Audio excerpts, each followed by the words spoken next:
반갑습니다. 이곳에서 뵈니까 또 밖에서 이렇게 뵙는 것보다 더 기쁘고 좋습니다.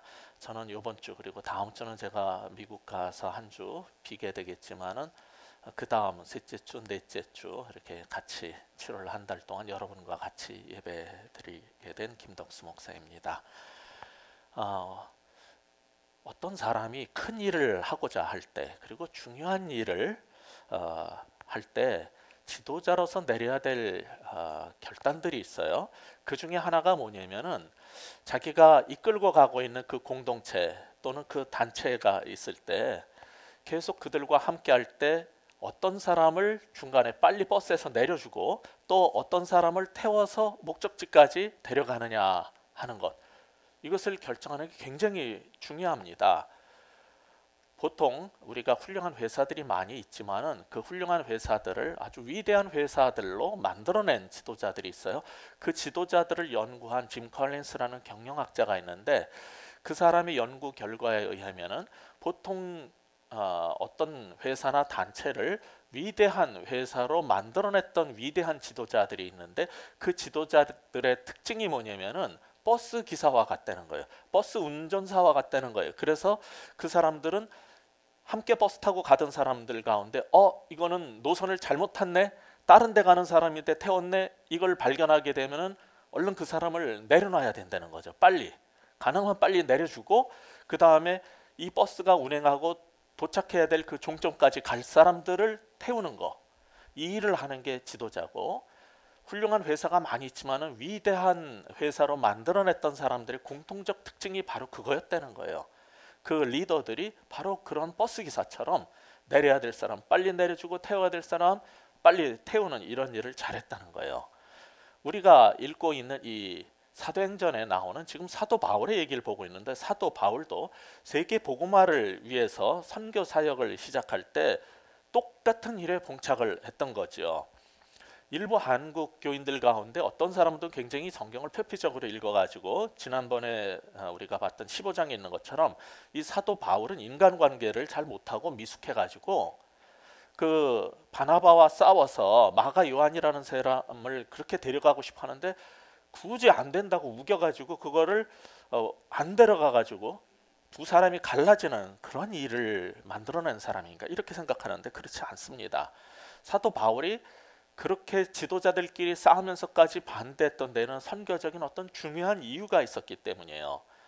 15장 앞에 40절에서 우리가 볼 수 있는 것처럼 마가 요한 대신 실라를 선택한 바울은 여전히 시리아와 갈라디아 지방으로 길리기아 지방으로 다니면서 교회를 견고케 하는 사역을 잘 감당해내고 있다라고 성경은 말해주고 있어요. 그렇게 시작된 바울의 제2차 전도 여행의 초기 사역의 핵심은 1차 선교여행 때 세워놨던 교회들을 다시 방문해서 그 교인들을 잘 양육하고 세우는 것이었어요.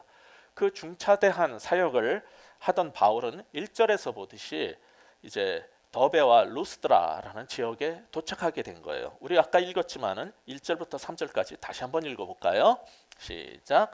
바울이 더베와 루스드라에도 이름에 거기 디모데라 하는 제자가 있으니 그 어머니는 믿는 유대 여자요 아버지는 헬라인이라. 디모데는 루스드라와 이고니온에 있는 형제들에게 칭찬받는 자니 바울이 그를 데리고 떠나고자 할새 그 지역에 있는 유대인으로 말미암아 그를 데려다가 할례를 행하니 이는 그 사람들이 그의 아버지는 헬라인인 줄 다 알미러라. 바울은 14장 8절에서 이미 방문했던 더베와 루스드라에 세운 교회를 다시 찾아갔어요. 거기서 디모데를 만나가지고 그를 선교 여행의 동역자로 데려가겠다는 거예요. 아니, 아까 선임 목회자였던 바나바가 그렇게 데려가고 싶어 했던 마가 요한은 안 된다고 그래가지고 둘이 다퉈서 헤어질 정도로 완강하게 거부했던 이 바울이 도대체 무슨 이유로 신라에 이어서 처음 만난 디모데를 불쑥 제2차 선교 여행에 동역자로 데려가겠다고 그런 거냐 말이죠. 그 이유가 도대체 뭘까요? 해외여행 갈 때야 뭐 친한 사람 친구 너도 가자 이래서 갈 수 있지만은 하나님의 일을 하러 가면서 누구는 굳이 안 된다고 우겨가지고 싸워서 정말 둘이 헤어질 정도로 다투고, 어떤 사람은 보자마자 이 사람을 데려가겠다 했다면은 그 선택의 기준은 도대체 뭡니까? 여러분 같으면 어떤 사람을 함께 일할 팀원으로 데려가겠어요? 내 입안의 혀처럼 나한테 이쁜 말을 잘해주고 살랑거리는 사람이라든지 친한 사람을 대개는 선호하겠죠. 그러나 어떤 정말 중요한 일을 앞두고 있다면은 내 마음에 들고 나랑 친한 사람을 데려가는 것보다는 능력이 있고 실력이 있는 사람을 데려갈 겁니다. 그런데 여러분도 어떤 일을 많이 해보신다면은 리더가 실력 부분에서 어느 정도로 커버해 줄 수만 있다면은 성실함과 진실함이 있는 사람을 데려가는 게 더 낫다는 것을 경험이 있는 사람들은 알 거예요. 20여 년 전에 제가 어느 큰 교회에서 이제 사역을 할 때 그 교회에는 신학교를 수석 입학, 수석 졸업한 전도사가 둘이 있었어요. 한 사람은 너무 사역도 잘해가지고 선배 목사님들한테 정말 시기 질투도 받고 어려움을 겪었어요. 그래서 사역을 포기하고 싶어하는 정도까지 있었지만은 제가 열심히 격려를 하고 그래가지고 꿋꿋이 사역을 잘 마치고 지금은 아주 목회를 잘하고 개척한 지 2년 만에 한 2,000명, 3,000명 되는 교회를, 그리고 지금은 이제 아마 더 컸을 거예요. 그런 교회를 잘 목회하고 있어요. 그와 함께 또 신학교를 수석으로 졸업했던 전도사가 있었는데 이 친구는 그 당시에 선배 목사들한테 인정받을 정도로 똑똑했지만은 얼마 안 돼서 시간이 지나가면서 말썽꾸러기라는 것이 밝혀졌어요. 근데 그 교회에 풀타임 목사 전도사들이 수십 명이 더 있었는데 대다수의 그 사역자들은 신학교 때 그렇게 수석을 할 정도로 공부를 잘한 사람들은 아니에요. 그럼에도 불구하고 그들 대부분은 하나님께 귀하게 쓰임을 받았어요. 이제 한 28년간의 사역을 하고 나서 제가 깨달은 게 있어요. 사역에, 하나님의 일에 있어서는 약간의 실력과 똑똑함보다는 충성스러움과 진실함과 겸손함이 훨씬 중요하다는 사실을 알게 됐어요. 제가 쓴 이제 책 중에서 변혁적 기독교 리더십이라는 책을 우리 한 형제님도 어저께 읽었다는 얘기를 식사하면서 들었는데 거기에 리더십의 여러 가지 요소를 다이아몬드 형태로 그 모델로 설명을 하고 있는데 맨 위에 꼭 지점엔 비전이 있고 그 반대편에는 컬처라는 우리가 살고 있는 땅의 또 현실이 있어요. 그 오른쪽 한쪽 꼭지점에는 being side라는 우리의 됨됨이에 관련된 게 있고 그 반대편은 doing side라는 게 있는데 거기에는 이제 지도자로서의 능력, 커뮤니케이션 능력, 스피치 능력, 무슨 갈등을 해결할 수 있는 능력 이런 것들이 있겠죠. 대개는 어떤 사람이 일을 잘할 거라고 생각하냐면 doing side가 잘 준비된 사람, 일을 할 수 있는 전문 능력 있는 사람을 선호를 하겠지만은 리더십을 연구한 사람들의 공통적인 의견은 이 doing side와 함께 반대편에 있는 being side, 그 사람이 인격이 어떠하고 됨됨이가 어떠한가, 이것이 굉장히 중요하고 이게 안 돼 있으면은 오래 가지 못한다는 것을 전부 리더십 전문가들은 이제 알고 있어요.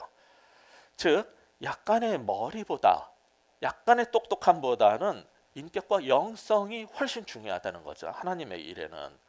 바울이 디모데를 동역자로 선택한 이유를 보여주는 게 2절이거든요. 아까 읽었던 2절에 보면 더베와 인접한 루스드라라는 도시는 물론 이고니온이라는 지역에 있는 사람들까지 디모데를 전부 알고 그를 칭찬했다는 말이 나오고 있죠. 그것은 그의 신앙과 삶이 그가 살고 있던 동네는 물론이고 인근 지역에 전부 다 알려질 정도로 디모데는 굉장히 인격과 영성과 삶이 뛰어난 사람이었다는 거예요. 이런 걸 우리는 뭐라 그러냐면 평판이라 그래요. 한 사람이 지도자로서 어떤 중요한 일에 쓰임을 받을 때 뭘 봐야 되냐면 그의 성적표만 보면 안 돼요. 저는 이제 사역자를 뽑을 때 교회에서 성적표를 안 봅니다. 다른 것들을 보는데 그의 부르심이라든지 사역의 비전이라든지 인격과 여러 가지, 그리고 주변 사람들의 평판을 더 본단 말이에요. 이 사람이 디모데가 어떤 사람이었냐면 디모데전서 3장 7절에 보면은 리더의 자격을 바울이 언급할 때 외인에게서도 선한 증거를 얻은 자여야 한다라는 규정에 맞는 사람이었어요. 디모데가 살고 있었던 그 루스드라뿐 아니라 이고니온 지역에까지 이 사람은 너무나 평판이 좋은 사람이었단 말이죠. 아까 말씀드렸던 디모데전서 3장 7절을 새 번역은 이렇게 번역을 해놨어요. 감독은 또한 교회 밖의 사람들에게도 좋은 평판을 받는 사람이라야 합니다. 교회에서도 똑같아요.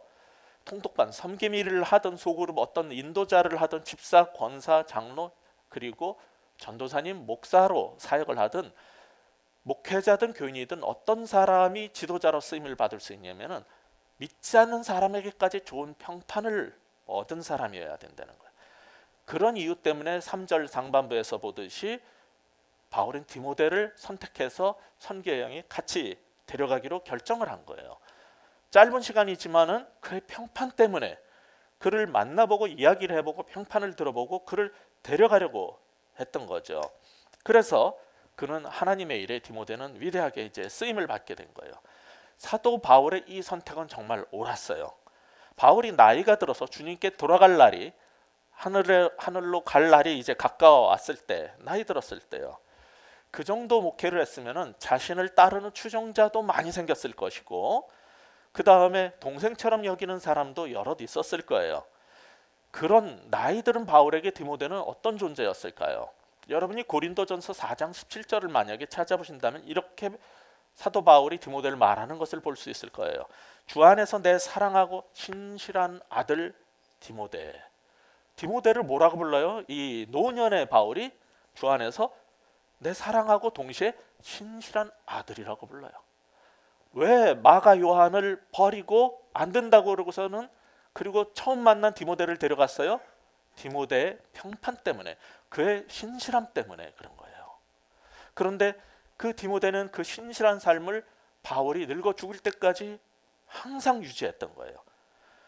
오랜 세월 후에 이제 바울이 하는 얘기가 내 사랑하고 신실한 내 아들이다, 이렇게 말을 한 거예요. 사랑하는 친구와 아끼는 동생은 많을 수 있지만은 정말 내가 믿을 만한 신실한 내 아들이다라고 말할 수 있는 사람은 드문 거예요, 인생에서. 디모데는 그런 사람이었기 때문에 쓰임을 받은 겁니다. 즉 오늘 본문을 통해서 우리에게 주고자 하는 첫 번째 교훈이 있어요. 우리는 바울과 디모데의 얘기가 아니라 우리는 어떻게 살아야 되겠냐 말이죠. 신실함으로 쓰임받는 사람이 되어야 된다는 거예요. 이것이 오늘 본문을 통해서 주님께서 우리에게 주고자 하는 첫 번째 메시지입니다. 신실함으로 쓰임받는 사람이 되자. 디모데를 신실하다라고 했던 이유가 또 하나 있는데, 조금 전에 우리가 고린도전서 4장 17절을 보자고 그랬어요. 상반부를 읽었는데 그 후반부에 보면은 이런 말이 나와요. 내 사랑하고 신실한 아들 디모데를 너희에게 보내었노니 그가 너희로 하여금 그리스도 예수 안에서 나의 행사 곧 내가 각처 각 교회에서 가르치는 것을 생각나게 하리라. 사도 바울의 이 사역과 가르침의 DNA를 디모데가 그대로 같이 가르쳤다는 거예요. 그것을 재생산했다는 겁니다. 그러니까 사도 바울이 갈 수 없는 곳에 디모데가 있으면은 사도 바울이 옛날에 가르쳤던 그 메시지 복음의 핵심을 그대로 재생산해내기 때문에 바울은 디모데를 신실하다라고 말했던 거죠. 그래서 디모데전서 1장 2절에서도 바울은 이렇게 말을 해요. 믿음 안에서 참 아들 된 디모데에게 편지하노니. 여러분은 여러분의 믿음 안에서 참 아들 되고 참 딸 된 사람이 있습니까? 교회를 오래 다닌 사람은 많아요. 그리고 내가 교회 안에서 만난 신앙 어린 사람들에게 밥도 잘 사주고 잘 놀아주는 사람도 많아요. 그래서 교회를 재미나게 다닐 수 있게 도와주는 사람 많아요. 그런데 여러분이 어떤 사람을 만나고 양육하고 도와서 이 사람은 믿음 안에서 내 참 아들이다라고 말할 수 있는 사람이 과연 있습니까? 그게 제대로 된 지도자의 특징이에요. 참된 지도자는 어떤 특성을 보이냐면은 내가 만난 하나님 그리고 내가 아는 이 성경을 그대로 전해서 똑같은 사람을 만들어내고 내 믿음 안에서의 아들이다, 딸이다라고 말하게 되는 거예요. 이 디모데는 어떤 사람이었냐면은 또한 어려서부터 신앙생활을 했던 사람이에요. 그런데 이 사람의 이제 아버지가, 어머니는 유니게라는 것을 우리가 다른 성경에서 보면은 찾을 수 있어요. 그런데 이 아버지는 우리 읽었던 3절에도 아버지가 헬라인이라는 부분이 우리말 성경에는 이게 현재형처럼 번역이 되는데 원문에는 이게 과거형으로 되어 있어요. 그러니까 어머니는 유대 여자였는데 아버지는 어떤 사람이었다고요? 이방인이었다는 거예요. 헬라인이었다는 거예요. 이었다는 것은 지금 죽고 없었다는 것을 얘기해요. 그러니까 어머니 혼자서 힘들게 이 아들을 키운 거예요. 그렇기 때문에 믿음으로 더 간절하게 기도하면서 이 아들을 길렀겠지요. 디모데전서 2장 5절에 보면은 이 디모데의 어머니 유니게뿐만 아니라 외할머니 로이스도 기독교인이었다는 것을 우리는 알게 돼요. 그러니까 디모데는 어머니로부터 외할머니로부터 기독교 신앙을 전수받은 사람이죠. 그래서 그는 신앙이 참 제대로 돼 있었는데 이상한 건 3절에 보면 바울은 그를 데려다가 할례를 주었다는 거예요. 원래 유대인은 이방인하고 결혼을 하면 안 되게 법으로 금지되어 있어요.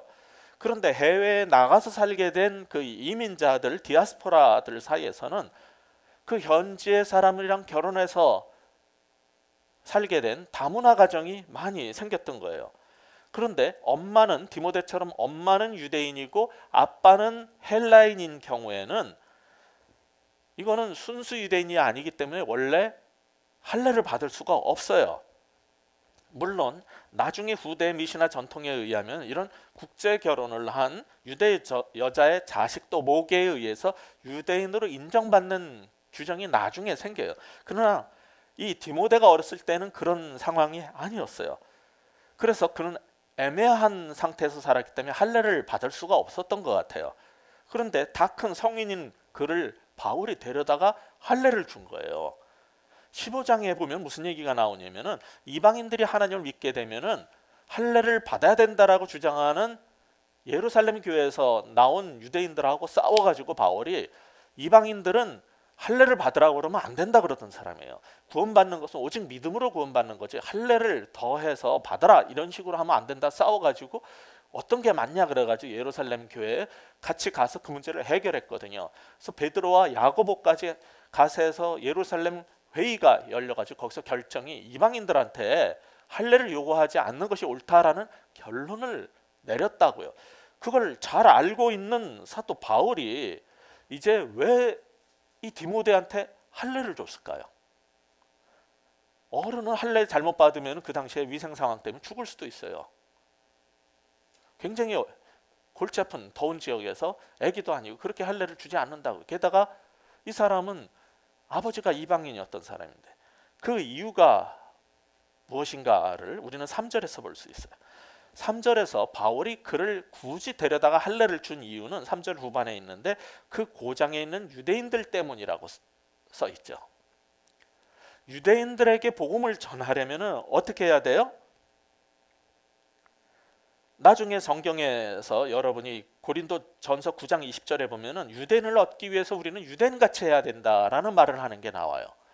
즉 이제 우리가 생각할 때는 이 바울은 이방인의 사도고 베드로는 유대인의 사도라고 생각을 하는데 베드로는 9장에 사도행전 9장에 보면은 제일 먼저 첫 번째로 고넬료라든지 여러 이방 사람들에게 복음을 전하고 그들이 구원받고 성령 받는 것을 목격한 이방인 선교를 최초로 한 사람이 누구냐면 베드로예요. 그리고 사도 바울은 어떤 사람이냐면은 그 9장 후반부부터 계속 반복해서 보는 것처럼 이방인을 위해서 부르심을 받았지만 어느 지역을 가서 전도를 하든지 제일 먼저 무슨 일을 했냐면은 유대인들의 회당을 찾아가 가지고 기도하고 나서 거기서 유대인들한테 복음을 전한 사람이에요. 그러니까 우리가 선입견을 갖고 있는 거랑 좀 다르죠. 그래서 사도 바울이 하던 일이 뭐냐면은 어느 지역을 가든 유대인에게 먼저 복음을 전했는데 유대인에게 복음을 전하려면 함께 데려간 이 디모데가 제일 적격이란 말이에요. 유대인의 피를 받은 유대인인데 동시에 아버지가 헬라인이기 때문에 헬라 말도 잘하고 헬라 문화를 잘 알아요. 그러니까 이 디모데가 가장 적절한데 유대인에게 또 복음을 전하려면은 정통 유대인은 할례를 받았냐 안 받았냐를 따지니까 너는 할례를 받는 게 좋겠다 그래가지고 할례를 받으라고 요구를 하게 된 거죠. 그렇게 해서 이제 디모데를 데리고 다니면서 사도 바울은 곳곳에서 복음을 전하고 그들을 양육해서 교회를 든든하게 세워가는 일을 한 거예요. 이렇게 해가지고 이제 바울의 2차 전도 여행이 6절 이하에서 본격적으로 시작이 됐어요. 그래서 천군 만마를 얻은 바울이 마가 요한은 거부를 했지만 신라를 데리고 갔고 그리고 루스드라 이고니온 지역에서 칭송받고 있는 디모데를 또 귀합시켜 가지고 사도 바울과 실라와 디모데라는 아주 강력한 팀을 이뤄 가지고 본격적인 제2차 전도 여행을 6절 이하에서 이제 하게 됐는데, 이때 바울은 이렇게 강력한 팀을 가지고 무슨 일을 하고 싶었냐면, 그 당시에 가장 번화했고 사람들이 많이 살고 부유했던 곳이 어디냐면 여기 아시아 지역에 복음을 전하고 싶어 했다라는 말이 이제 나오죠. 자, 그런데 6절 우리 같이 한번 읽어볼까요? 뭐라고 돼 있는지. 시작. 성령이 아시아에서 말씀을 전하지 못하게 하시거늘 그들이 부르기아와 갈라디아 땅으로 다녀가. 아니, 이 아시아가 어디냐면 소아시아 지역이라고 해가지고 오늘날의 터키란 말이에요. 거기에 에베소라는 도시가 있어요. 이 에베소라는 엄청나게 큰 도시, 지금도 터키 관광 가면 구경할 수 있죠. 그곳에 가서 복음을 전하고 싶었을 거예요. 거긴 당시 로마의 총독이 상주하던 대도시였고 어떤 사역자도 그런 곳을 복음화하고 싶은 열망이 있단 말이에요. 근데 거기에 복음을 전하고 싶었는데 6절에 보면 성령이 소아시아에서 말씀을 전하지 못하게 막으셨어요. 그래서 바울 일행은 북쪽으로 방향을 틀어서 프리기아와 갈라디아 지방을 다니면서 복음을 이제 전하게 된 거예요. 그런데 그곳을 지나서 7절처럼 이제 이번에는 무시아를 지나가지고 계속 북쪽의 비두니아 지역으로 가려고 했어요. 그런데 7절 8절 같이 한번 읽어볼까요? 무시아 앞에 이르러 비두니아로 가고자 했으되 예수의 영이 허락하지 아니하시는지라 무시아를 지나 드로아로 내려갔는데, 여기 또 이상한 일이 벌어진 거예요. 자꾸만 이상해. 아니, 아시아 지역의 에베소나 이런 데 가서 복음을 전하려고 했더니 막았어요. 그래가지고 계속 다른 쪽으로 가서 복음을 전하다 계속 진전해서 복음을 전하려고 했더니 7절 가서 이제 비두니아 쪽으로 계속 더 진행을 하려고 했더니 다시 예수의 영이 허락하지 않으셨다는 거예요. 그래서 바울 일행은 8절에서 보듯 무시아를 지나서 산악지대로 계속 직진을 해야 됐어요. 그리로 가면 알렉산더 대왕의 후계자 중 하나인 안티노쿠스 1세라는 사람이 건설해서 대왕의 이름을 따가지고 봉헌한 도시가 나오는데 그게 알렉산드리아였어요. 이게 북아프리카 이집트 북부에 있는 알렉산드리아하고 헷갈릴까봐 사람들은 이곳을 뭐라고 불렀냐면 알렉산드리아 트로아스라고 부른 항구 도시예요. 그것을 우리말 성경에서 드로아라고 번역을 해놓은 거죠. 이제 그리로 가게 되는 거예요. 근데 이게 이상한 게 어디 가서 선교를 하려고 하면 성령이 막으시고, 그래서 반대쪽으로 가가지고 막 하다가 계속 진행 하려고 그러면 또 거기서 막으셔서 또 틀리고, 그래서 결국 드로아까지 도달하게 됐는데, 지금 이 선교의 방향을 계속 틀어서 막은 사람이 누굽니까? 바울이에요? 실라예요? 디모데예요? 성령님이죠. 그런데 이 성령을 6절에서는 성령이 막으셨다 그랬는데 7절에서는 누가 막았다라고 불러요? 예수의 영. 성령을 예수의 영이라고 부르는 거예요. 그런데 로마서 8장 9절을 보면 이런 말이 나와요. 만일 너희 속에 하나님의 영이 거하시면 너희가 육신에 있지 아니하고 영에 있나니 누구든지 그리스도의 영이 없으면 그리스도의 사람이 아니라. 그러니까 그리스도의 영을 또 로마서에서는 사도 바울이 뭐라고 불러요? 하나님의 영. 오늘 읽었던 본문도 사도행전 16장 10절에 가면은 이 사도행전의 저자 누가는 성령을 뭐라고 불러요? 그냥 우리 10절 같이 한번 읽어볼까요? 바울이 그 환상을 보았을 때 우리가 곧 마게도냐라 떠나기를 힘쓰니 이는 누가? 하나님이 저들에게 복음을 전하라고 우리를 부르신 줄로 인정함이라. 지금 성령이 행하신 일을 10절에서는 누가 했다고 그래요? 하나님이라고 불러요. 그러니까 성령을 예수의 영이라고 말하고, 이 6절부터 10절 사이에 보면 성령을 예수의 영 그리고 하나님의 영, 10절에 가서는 심지어 하나님이라고 부르는 거예요. 그러니까 성령께서는 하나님 그분 자신이고 예수의 영이신 삼위일체 하나님이라는 거죠. 그래서 이 모든 선교의 일을 움직여 가신 것은 누구예요? 결국 하나님이 하신 것이고 성령으로 행하신 거예요. 따라서 사도 바울이 놀라운 하나님의 일을 해내게 된 이유가 있어요. 그게 뭡니까? 오늘 본문의 두 번째 교훈인데 성령의 인도하심에 민감함으로 쓰임을 받은 거예요. 사도 바울뿐만 아니라 여러분도 어떤 사람이 돼야 되겠어요? 성령의 인도하심에 민감하게 반응을 해서 쓰임 받는 사람이 돼야 되는 거죠. 그래서 어떤 사람들은 이것을 사도행전이 아니라 성령의 행전이라고 부르기도 하는 거예요. 그러면은 하나님이 이렇게 다 하시면 우리는 할 일이 뭡니까? 우리 인간이 할 일이 뭐가 있습니까? 하나님이 일하시는 것을 분별해 가지고 그 일에 동참하고 순종하면 되는 거예요. 하나님이 어디서 일하시는가를 보고 그 일에 동참하면 되는 거예요. 어떤 사람은 자기가 하나님의 일을 해보겠다고 동으로 가고 서로 가고 뭐 부산으로 가고 인천으로 가고 평양으로 가고 막 가서 뭔가를 하겠다고 그러는데 그거보다 중요한 게 있어요. 지금 사도행전을 보면 하나님께서 하시고자 하는 일이 있고 하나님이 보내시는 곳이 있는데 이리저리 틀고 어디로 움직이면 거기서 일을 하시는 걸 보고 그 일을 하면 되는 거예요. 하나님이 일하시고 있는 곳에 그것을 찾아서 거기에 동참하면 되는 거지, 내가 여기 가서 뭐를 하겠다, 저리로 가서 내가 사업을 하리라, 이쪽에다가 뭐를 열으리라, 이렇게 움직이면 안 되는 거예요. 그것은 우리의 마음이고, 아니 사도 바울이 소아시아 에베소를 선교하겠다는 게 뭐가 잘못됐습니까? 하나님은 근데 그걸 막으셨어요. 그렇다고 그걸 영원히 거부하신 게 아니에요. 나중에 보면은 하나님께서 에베소를 선교하도록 그를 보내시는 게 나와요. 그거는 사도행전 19장이라고요. 19장이 도달할 때 그 일을 하는 거고, 지금은 하나님께서 하시고자 하는 일은 달랐어요. 왜 드로아로 불렀습니까? 드로아로 보낸 계속 이리 맞고 저리 맞고, 왼쪽으로 가려고 그러면 또 치고, 오른쪽으로 가려고 하면 또 치고 해서 계속해서 드로아로 도달하게 만들었는데, 거기에 중요한 하나님의 계획이 있었기 때문이에요. 자, 우리 9절 같이 읽어보겠습니다. 시작. 밤에 환상이 바울에게 보이니 마게도냐 사람 하나가 서서 그에게 청하여 이르되 마게도냐로 건너와서 우리를 도우라 하거늘. 여기 드로아에 도착을 했는데 밤에 잠을 자다 꿈을 꿨어요. 그런데 바울에게 환상이 나타나는데, 이게 환상이란 말은 꿈이란 말이랑 같은 말입니다. 무슨 꿈을 꿨냐면은 마게도냐 사람이 와가지고 계속 이쪽으로 건너와서 우리를 도와달라라는 그거를 환상을 보게 된 거예요. 그래서 10절에 바울이 그 환상을 보았을 때 우리가 곧 마게도냐로 떠나기를 힘쓰니 이는 하나님이 저 사람들에게 복음을 전하라고 우리를 부르신 줄을 인정함이라. 이렇게 된 거예요, 사건이. 그러니까 9절에서 밝혀진 게 뭡니까?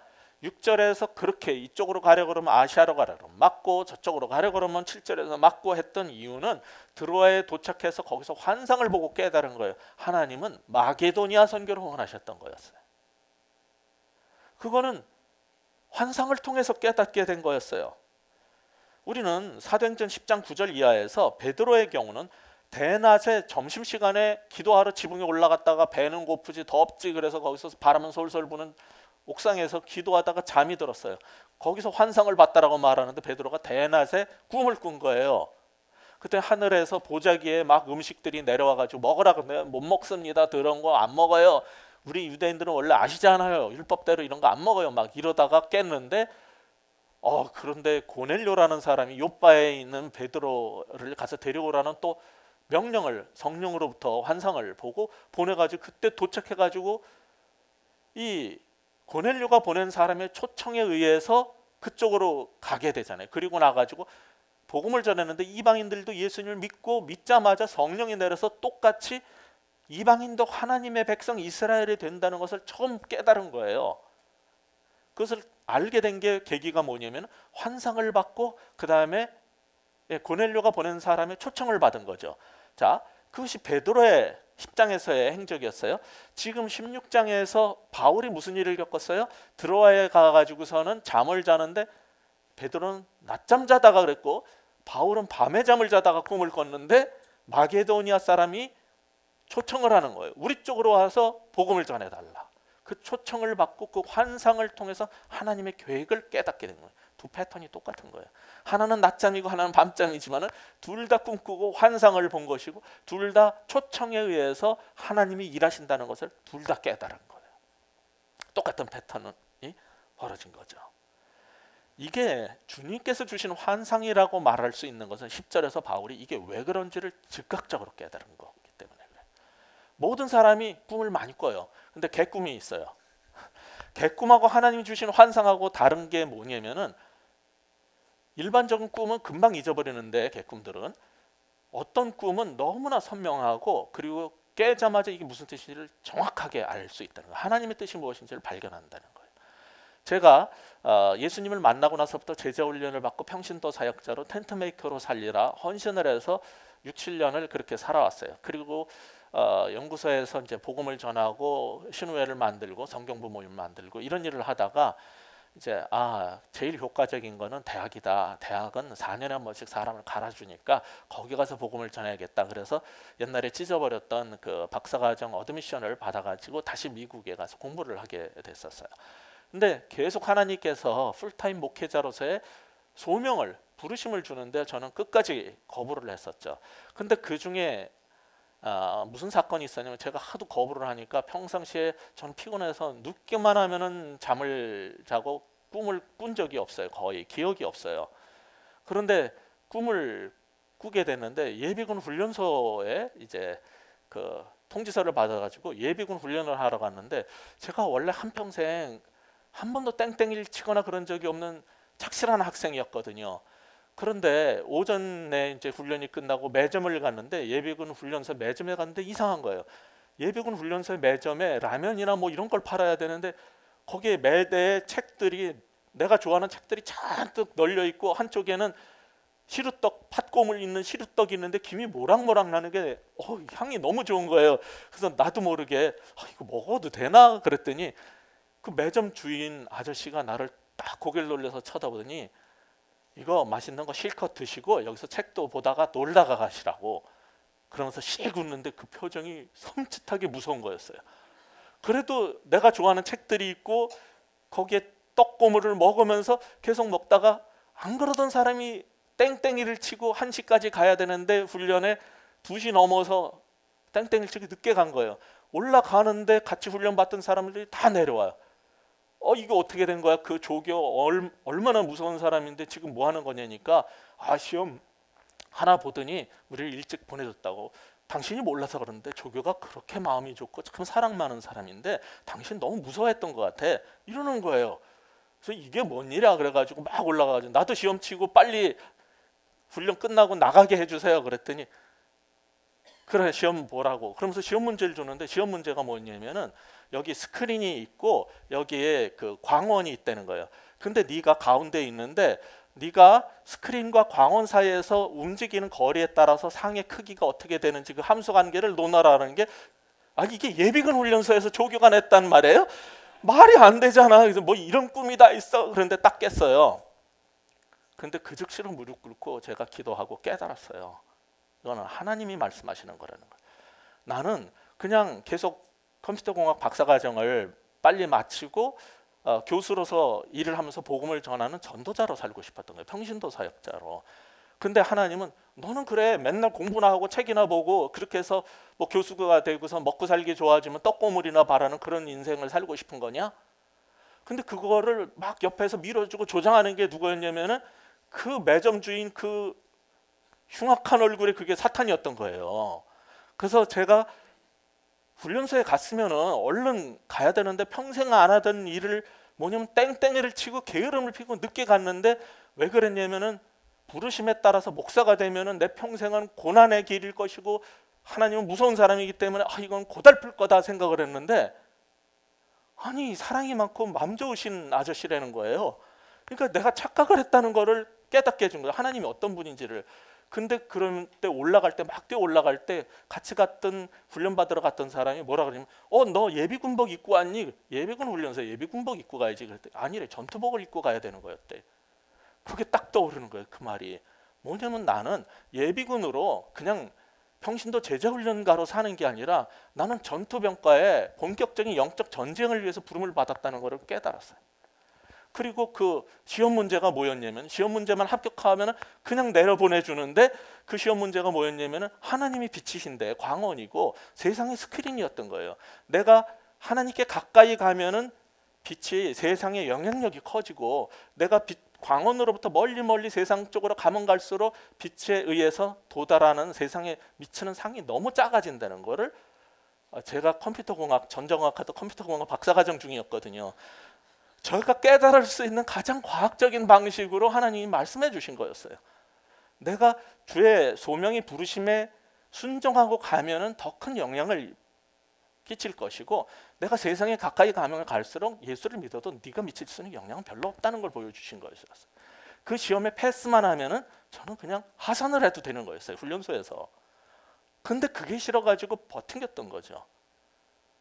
이게 제가 하나님의 사역을 위해서 부르심 받았던 환상이라는 것을 저는 알았어요.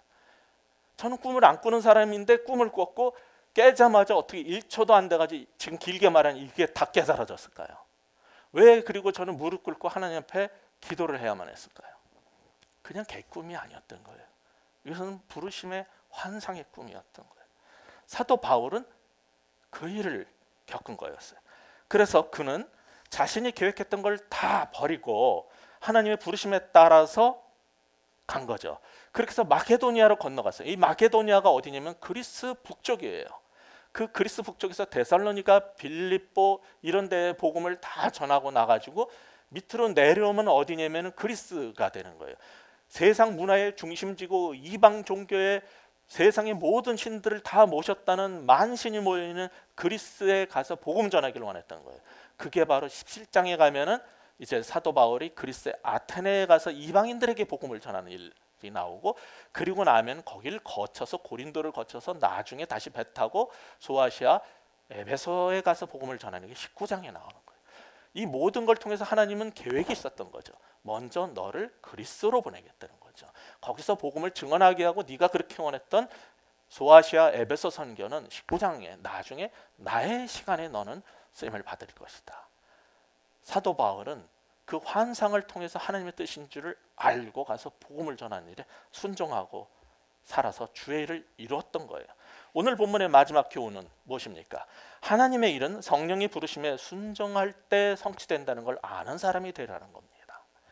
하나님의 일은 성령의 부르심에 순종할 때 성취될 수 있다는 것을 아는 여러분 되시기를 축원합니다. 우리는 그러면 무슨 일을 해야 됩니까? 항상 주의 이끄심에 민감하고 그 일에 순종해서 하나님께서 행하시는 일에 믿음으로 동참하고 순종하면 되는 겁니다. 여러분은 바울처럼 이렇게 항상 성령의 인도하심에 민감하고 순종하시는 분이십니까? 그리고 여러분은 디모데처럼 선한 평판으로 모든 주의 종들이 함께 일하고 싶은 사람이기도 하십니까? 여러분을 바울처럼 사역자로 부르는 경우도 있겠고, 디모데처럼 바울과 함께 가면서 나랑 함께 주의 일을 하자라고 교회에서 부름받는 사람일 수도 있는 거예요. 분명한 것은 바울이나 디모데나 똑같이 성령의 인도하심에 민감했고 순종하는 사람이었고, 디모데는 항상 주변 사람들로부터 선한 평판을 받았던 사람이기 때문에 즉각적으로 하나님의 일에 나와 함께 가자 하는 명을 받을 수 있었던 거죠. 세상에는 똑똑하고 잘난 사람 많아요. 성경도 잘한다는 사람 많아요. 디모데처럼 어려서부터 성경을 배운 사람도 많아요. 교회 안에서 신앙생활 열심히 하고 새벽기도 열심히 하고 성경 열심히 읽는 사람 많아요. 그런데 선한 평판을 받고 누가 봐도 나랑 함께 가자, 나와 함께 일하자라는 말을 듣는 사람은 적어요. 저는 여러분이 바울과 같은 사도는 아니더라도 디모데처럼 좋은 평판 속에서 주의 종들이 나와 함께 가자라는 말을 들을 수 있는 사람 되었으면 정말 좋겠습니다. 기도하겠습니다. 하나님 아버지, 우리를 어떻게 보시고 또 뭐라고 평하실지 궁금합니다. 그래, 너는 죄성수도 잘하고 헌금도 잘하고 기도도 열심히 하는구나.